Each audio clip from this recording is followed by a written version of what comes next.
quel sentiment prédomine ce soir? Bonjour à tous, beaucoup de fierté, beaucoup de plaisir. Le match est conforme à ce qu'on pouvait imaginer, à ce qu'on attendait. Un début un peu poussif, mais lié, je pense aussi à quelques maladresses de notre part. Mais une fois que le rythme a été trouvé, l'équilibre défendu par l'équipe a été plutôt bon. Les rotations ont été superbes, géniales. Tout le monde a pu apporter sa contribution. Donc, c'était un match et un moment agréable pour nous. Et effectivement, 4 sur 4. Est-ce qu'on l'imaginait ou pas en début de saison? Oui. On avait construit l'équipe pour ça. Donc, il n'y a pas énormément de surprises. On est très content d'être là. Voilà, charge à nous de continuer encore en Ligue des Champions jusqu'à la trêve. Merci coach.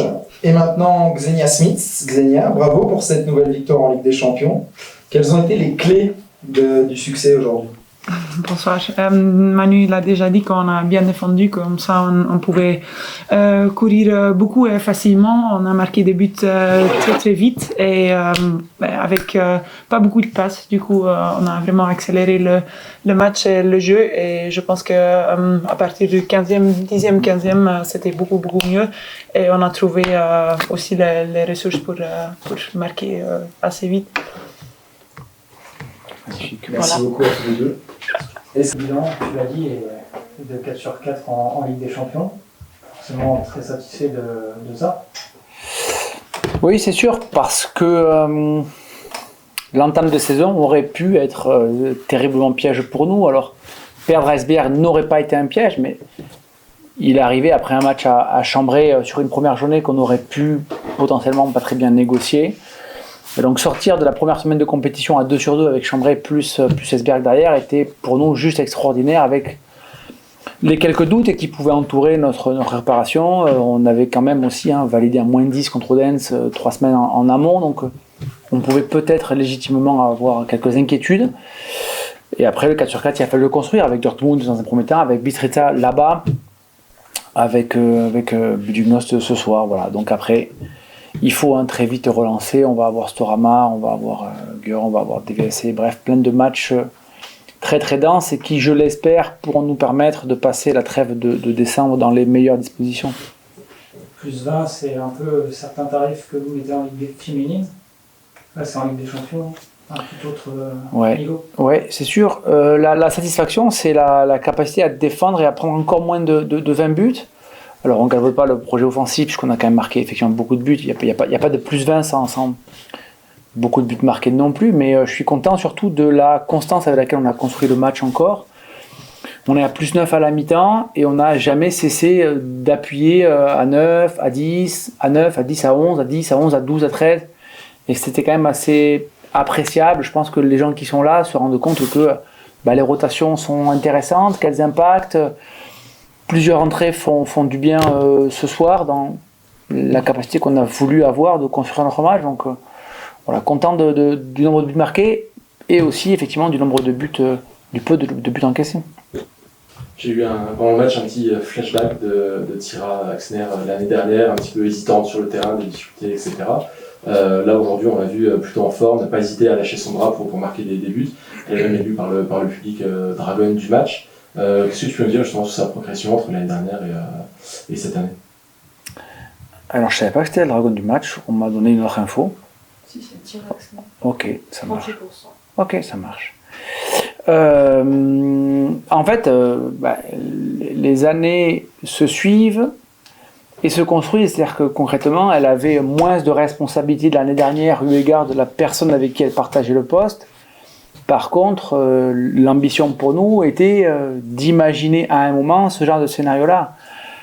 Je m'explique, mais la raison pour laquelle Tira est arrivée l'année dernière, acceptant que le club soit dans une rotation à 3 au poste d'arrière-gauche, c'était pour se dire ok, on va accepter peut-être de tatillonner la première année, mais par contre, une fois qu'on sera retombé à l'équilibre avec 2 arrière-gauche, Tira devra bénéficier de son année déjà passée avec nous. Et aujourd'hui, on est sensiblement dans ce qu'on avait imaginé avec une Tira plutôt agréable, dynamique, qui prend ses responsabilités, qui prend des tirs, but ou pas but, c'est pas très très grave, on régulera les choses, on essaiera de réfléchir pourquoi elle n'a pas marqué, mais voilà, ça reste assez intéressant malgré tout. Après, voilà, il faut que ça perdure dans le temps.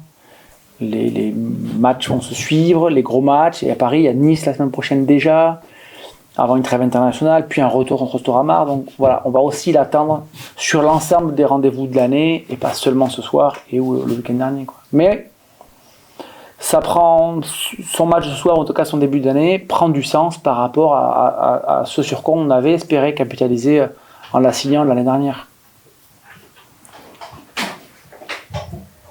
Je rebondis sur Tira et j'élargis un peu la question. Et on a souvent l'impression que les recrues ont besoin des fois d'une petite année pour s'adapter, peut-être pour encaisser aussi le rythme qui est le vôtre ici. Est-ce que tu peux parler de ça, peut-être aussi par rapport à Léna? Ouais, je sais pas. Petra a été très vite. Ouais. Je pense que c'est aussi lié à la relation entraîneur-entraîné, à la confiance qu'on peut leur donner sûrement à un moment. Tira, je pense que c'est... Après, c'est toujours pareil. Je pense que c'est d'élévation du niveau de jeu aussi. Hein. C'est-à-dire qu'on prendrait des joueuses de 28 ans aguerries. Je suis pas sûr qu'il y ait des problématiques d'adaptation. Mais par contre, oui, dans le profil des joueuses que nous rentrons, qui sont quand même assez jeunes, qui jouent pour le coup la Ligue des Champions pour la première fois, je pense que c'est tout ça, quoi. Et après, c'est peut-être aussi du niveau, parce que Tira n'avait pas l'année dernière le niveau qu'elle a aujourd'hui, qu'on rentre dans ce qu'on s'imaginait. Petra, pour le coup, a quand même mis beaucoup moins de temps l'année dernière. Léna en a peut-être mis un peu plus, mais là, prend une trajectoire qui est quand même assez dingue à l'instant T.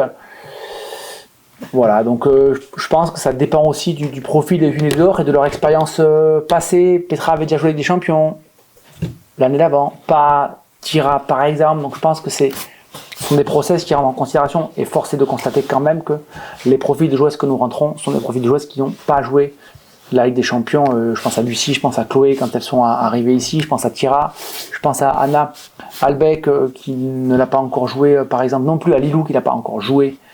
Donc voilà, j'allais dire malheureusement, et pas du tout, c'est dans la catégorie des profils que nous rentrons ou que nous sommes susceptibles de rentrer aussi, quoi. On a pu voir que Lenka Tcherna était en tribune ce soir. Alors, je pense que je connais déjà une partie de la réponse que tu vas me donner, mais on sait très bien qu'elle venait observer certainement Sabrina Novotná un petit peu. Est-ce que tu ressens une pression dans tes choix quand quelqu'un comme ça vient pour observer une joueuse? Alors, franchement, il n'y a rien à faire. Hein. Ah oui, mais vraiment, alors là, ça m'est arrivé des fois d'entendre que tiens, j'ai la famille qui est là et la fille elle est restée sur elle vient de l'extérieur ou de l'étranger pour venir me voir. Mais malheureusement, j'en connais qui sont restés 1 heure sur le banc parce que le match s'y prêtait pas, etc. Ça ne m'impacte pas du tout. Et Lenka est venue parce qu'elle était entraîneur des gardiens. Elle avait, je pense, très fortement contribué à la venue de Sabrina par ici.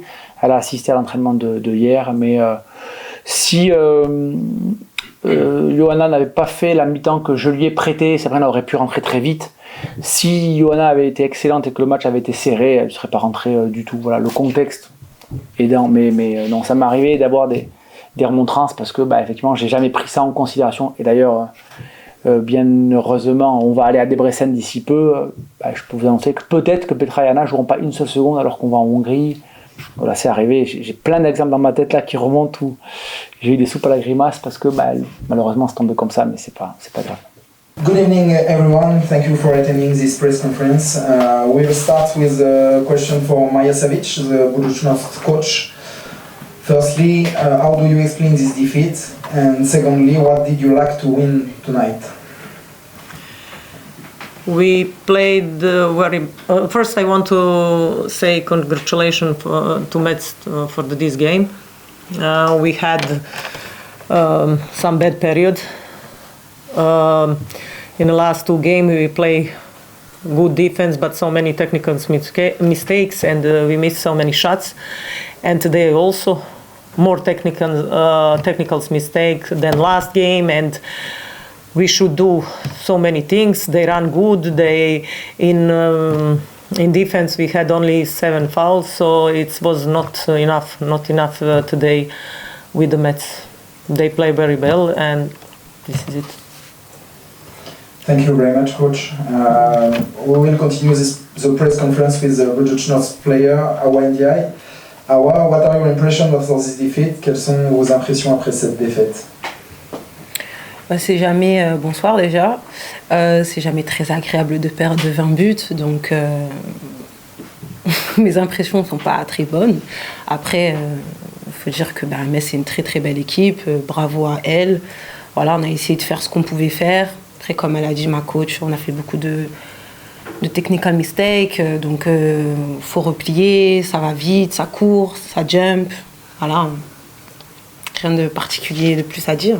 On va continuer à travailler et puis voilà.